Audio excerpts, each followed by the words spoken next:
welcome everybody to our Dog Training 360 show. And I'm Joe, and this is Shannon. And we are going to be talking today about 5 things that you should be feeding your dog. And I think what's funny, Shannon, is, you hear all the time, don't let your dog eat this, and don't feed him this, and don't do this, and don't do this, that sometimes we don't hear like, well, this is what you can do, and this is what you should be doing, and why you should be doing it. And I think that's the fun thing about, our show is we're going to be doing, this, it's not a no and a don't and stop that and do this the right way, and there's only one right way. Oh, yeah. Is we want to let you experience all the options there are. Everything. Right? And through the life of us with our dogs, I feel like, we're going to be taking some adventures. We're going to be comparing things. There's so much that we're going to be doing here that I think it's easy to get caught up in the don'ts and this is the only right way. And we're going to show you the full spectrum, the 360 of dogs. And one thing that we've always believed in is nutrition is one of the core things as it relates to dog training. Everything. That's why it's a core thing. Yeah. Because it relates literally everything. to everything. Yep. And I one of the things that triggered my my thought process in nutrition as it relates to dog training is I was sitting in the vet office one day with one of my clients' dogs that I was helping them out get to the vet, and there was a sign that says the top 10 reasons why dogs go to the vet. And as I was reading that, it really dawned on me that most of everything on there, if not everything, could be fixed with nutrition. And then going into homes, you hear all the time of, what treats do you prefer, and we don't feed our dog table food, and we don't want our dog to beg, and only kibble, and do you know what to feed, or what do you recommend, or how do you guys feel? So there's always this every lesson. The first, maybe the second, but usually most time it's the first one, is we end up talking about nutrition. Because people ask us, what do you feed your dog? Yeah.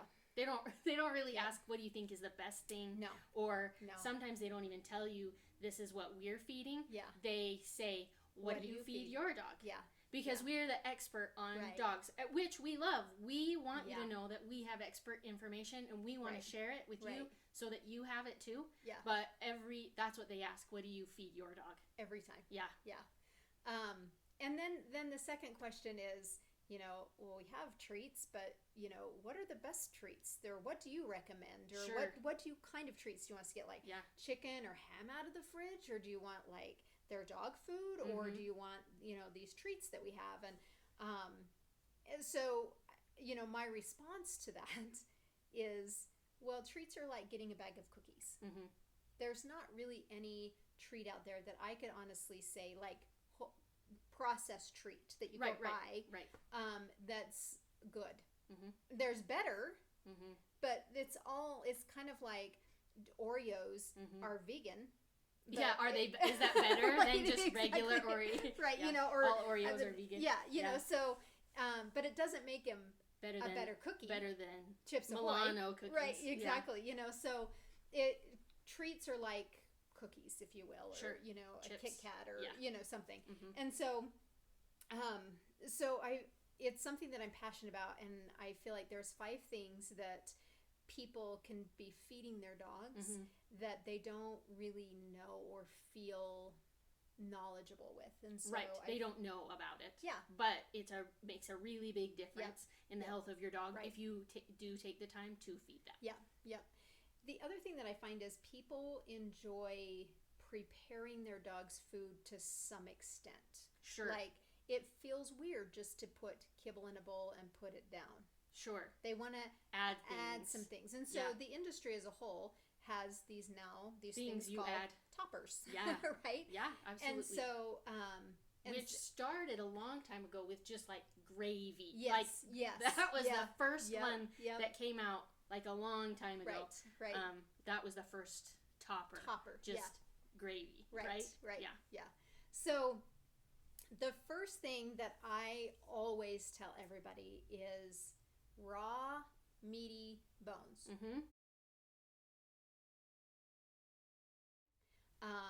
RMBs, raw meaty bones. And that is a very difficult thing to think. Like, you don't cook them? No. Why don't we cook them? If you cook the bone, then when your dog eats it, one, they're not getting nutrition out of it. But two, it creates cement in their digestive system. And they get the worst constipation, like constipation that your dog probably needs surgery to get rid of. Because the way that the body then breaks it down, it turns into a hard mass in their digestive system. So it's really dangerous, actually. Why raw? So that their body is naturally made to digest raw things, right? Dogs are descended from wild animals, wolves and foxes, and those animals aren't cooking their food.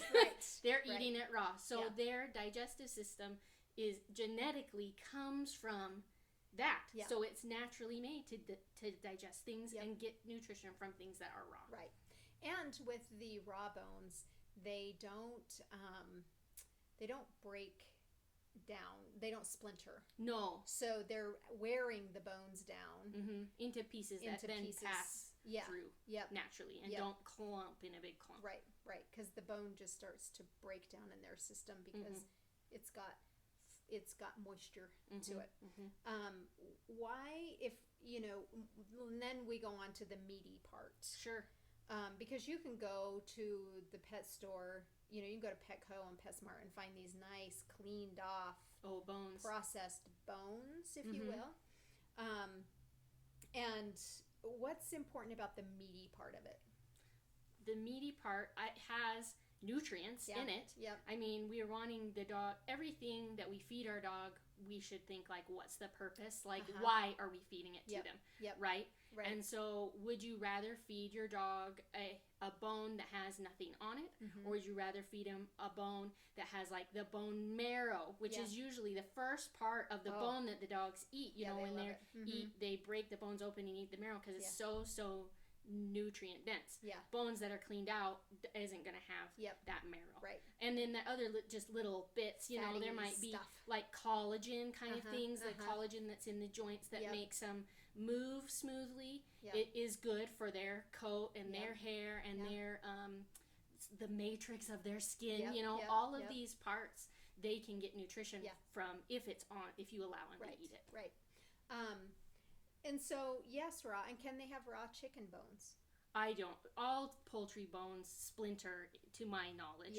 So I wouldn't feed anything that's a poultry, personally. It's definitely a questionable thing until your dog's gut is used to it. Because you can do, if you're feeding a raw diet, you can do like the whole chicken. Like if they went out and caught a chicken and got they would eat it. They would eat it. They totally would, and they would really be fine. But when we're dealing with domesticated dogs, their guts kind of need to get used to it. But the chicken bones raw are actually, you can bend them. And so it's they're really healthy, but the poultry piece of it, you need to be careful with making sure that it's not dried out, and that it's a very fresh raw chicken bone. And most of the time it's like giving them like a raw chicken leg and has not been frozen. Fresh is important when you're dealing with poultry. And I'd say too, like the leg is a bigger bone. Like there's this weird sweet spot of how big like the pieces of bone need to be, because dogs, if they can't chew the bone into smaller pieces and they just swallow it, they can choke on it or get doesn't pass a digestive obstruction, right? And so I would say chicken bones, since that animal is a smaller animal, you have to be more conscious of like what that sweet spot of the size compared to the size of your dog is for safety. And I've had one of my favorite veterinarians, he recommends that the bones are as wide as the dog's skull is. Oh, good. That's really good. Like a good general, as wide as your dog's skull is the smallest bone that you should give them. And that's what I advise people to. Don't get these little round ones that get caught on jaws and that get caught in throats. Like, get them a good big bone. Sure. So that's the first thing that I would that I recommend. Raw meaty bones are fantastic nutrition all the way around. The second thing is bone broth. It's a great topper. You can make it yourself if you want to. I do. Yep. And Instant Pot people. Yep. So you can make it or you can buy it. You don't have to buy the pet store line, but you want to make sure that your sodium levels are not too high in the store-bought stuff. Well, and they do have, if you're buying it at a human store, it's the ingredients are added to make it more palatable for humans. Right. Salt is one of those. Yep. But there are other ingredients that you might not want in there as well. Right. Things from like onion or garlic family are fine but not in big, huge quantities. Yeah. And if you're not making the broth, you don't know how much they've put in there. Right. So there's all these things that, if like humans, like if we just put just plain bones, which I've done, in to make, then you're like, no, gross. Right. This is really bad, like tasting. Yep. So we would add things in to make it taste flavor better and smell better for us. Yeah. And so if you were buying it at the store, you have to be conscious that it's organic, raw bone broth that isn't with no additives to it. Right. For sure. Shannon, can you give us a quick overview on making it? Oh, sure. It's pretty quick and easy. Yeah, you just take your ingredients that you're going to put into the Instant Pot. Yeah. Which would be, what do you put I in go to the butcher and I ask them for bones for broth. So I usually get chicken, but you can get pork or you can get beef, whatever protein that your dog's main protein is. Yeah. And then I also like to go and get like chicken feet or pig feet or whatever. You can get those kind of things and put in it too. That all the collagen and stuff comes out of the feet and helps their hair. So I usually do like half the meaty bones from the butcher that they get and half feet. Okay. And then I do it in the Instant Pot. So I do it usually, I think, 2 pounds of stuff to the maximum fill line of my Instant Pot, and then I put carrots in it because it makes my house smells better when I put carrots in it, right? Yeah. And then I cook it in the Instant Pot for an hour and a half, and then natural release the pressure, and then I freeze it put it all in containers and freeze it in the freezer. So yeah, love it. And then when you say I put carrots in there, let's talk a little bit about vegetables for dogs. And there's different things you can do too. Like I've read that if you put a little vinegar, like apple cider vinegar, it helps get more of the things out of the bones. And so I've done several recipes and just landed on the one that my dog will eat the most, that smells the best. Right. But yes, back to vegetables. Yes. So feeding your dog raw vegetables is something that we see all the time when we're out walking dogs. We can always tell who's eating vegetables. Because we watch the poos and they poos out the vegetables. Right. That's how. So dogs' digestive systems are not designed to break down plants. Yes. And so the dogs are not getting nutritional value from the plants unless you steam them, puree them, and then put them in, or Instapot, and it just breaks down the walls of the cell. Because cells of animals and cells of plants have walls. Yes. Each cell has its own wall. And dogs aren't strictly herbivores, like a cow, right? And cows have multiple stomachs and different they are digesting the food, chewing the cud, digesting it again to break down the wall.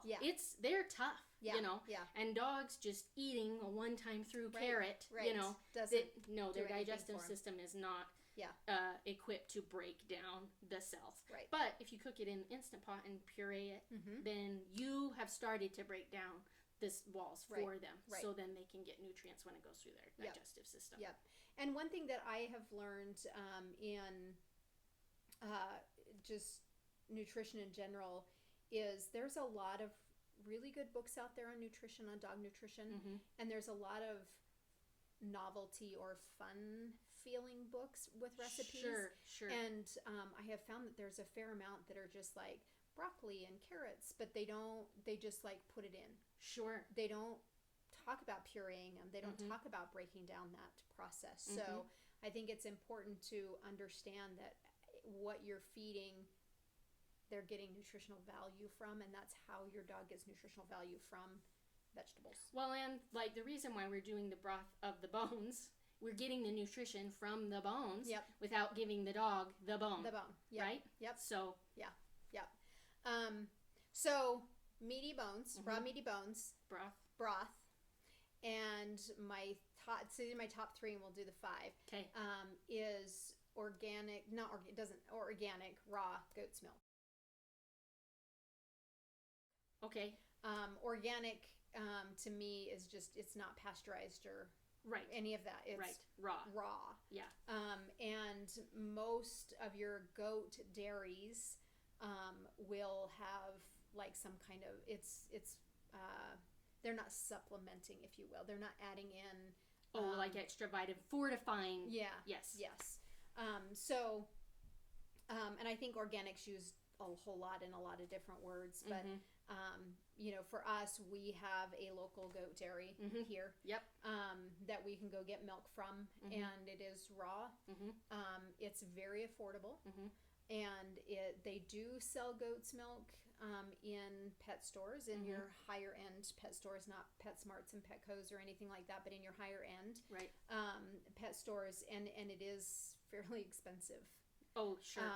But you can find goat dairies around. You have to do some digging, but there's even some simple little family farms that you can get goat's and milk. you want to get it from there because they will sell it to you raw. Yes. If you're buying it at the grocery store, or even like really healthy health food stores, that have all kinds of supplements and things in them. Yep. Theirs is never raw there. Right. Yeah. So you have to buy it direct from the source to be able to get it raw. Yep. And I don't really believe 100% that even buying it at the pet stores that it's 100% raw. That is a good point. I haven't ever looked. I haven't looked either. But also, too, with just from a sciencey kind of a standpoint, a lot of times when you buy it at the pet store, it is frozen. Yeah. Because they don't have as high a turnover as the actual farm. Right. And so they're freezing it for you, so it'll stay good longer, right? Yeah. But then that freezing process is killing some of the natural bacteria that are in it, which is why you're wanting to buy it raw. And so it's kind of a trade-off. Like it still does work. It is still good, but I personally think it's better if you can get it fresh because the freezing can affect the microflora that are living inside of the raw milk. So. Right. So those are my top favorite and the top three that I consistently feed. The fourth thing is sardines. Really? Yep. They are so packed full of so much nutrients. And they don't need a lot to get, it's like a power kick for them. Wow. So with the herding dogs and working, like tonight's dinner, they will each get a can of sardines. Because it gives them, because they're working so hard and burning so much, that it gives them that power punch that they need. So if you're running with your dog, if you're actively hiking, and I'm not saying hike sardines every day. Yeah. Sardines are definitely a power punch for your dog, and it's one of my favorites to give my athletes. Caroline, who is not an athlete right now in her life, and she doesn't, I don't give her the sardines because it's so much calorie. Yeah. And you have to decrease your kibble a lot. Yeah. To do that. And it's affordable. Sure, yeah, because you can buy tins of sardines. Yeah, very, very affordable. It'll be a fight at my house because my husband loves sardines. So they might not make it to the dog. They might not make it to the dog. Yeah. And the fifth one I have, there's a ton going through my head, but do you have a fifth one that you like to add to your crew? Not on a regular basis. Okay. I have things that I add when they're sick. So, but not like a regular, like an everyday thing. So my fifth thing would be an egg with the shell. And I can hide eggs out in the backyard, and they love to find them. But usually when I do that, there's two of them that don't like the shell. Oh, so then they eat the egg, and then the other one eats all the shells.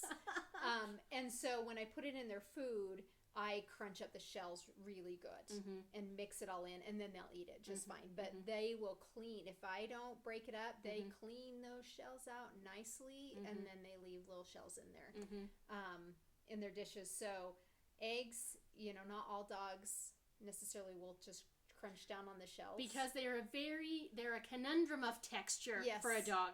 Because they have the crunchy and the gooey. And if your dog doesn't like either one or in combination, it's hard to get your dog to eat it. Because some dogs don't like slimy textures, and some dogs don't like that they're like crunchy. Oh no, not what I thought. You know what I mean? So it can be a textural thing to start, to get them to eat it. And I think the one thing that people forget is that dogs don't have a palate like ours. Oh, because they don't really taste like all kinds of flavors. So they can taste some bitters and some sweets. But the majority of what a dog eats off of is smell and texture. And so when when we see our dog food and it says, meaty, flavorful, blah, blah, blah. And they're trying to kick in your taste buds to buy it because you're buying it for the dog. And so because if we said extra stinky, like the dog would like that, we would totally not. We would not. I've bought some treats that were, I can't remember what they were, but one dog, she was so funny. She would take it and set it down, and then she would rub all over it because it so smelled so good. Yeah, it was a liver something. But if you take dog food and you try it, it doesn't taste like anything. I have tried many treats. They don't taste like cookies, just so you know.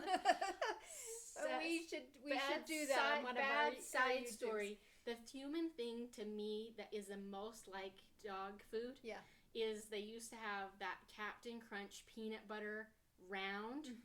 And that was the most like dog food to me. I think comparing dog foods and human things of what I've eaten. Because I've eaten my fair share of dog foods and cookies myself. The Captain Crunch peanut butter is the most human dog-like food. And it's funny because they're like, oh, I don't want to eat my dog food, but if you expect your dog to eat it, it's not going to hurt you. No, you don't to try to have a piece of kibble. You'll turn into a dog. Right. That's not always a bad thing.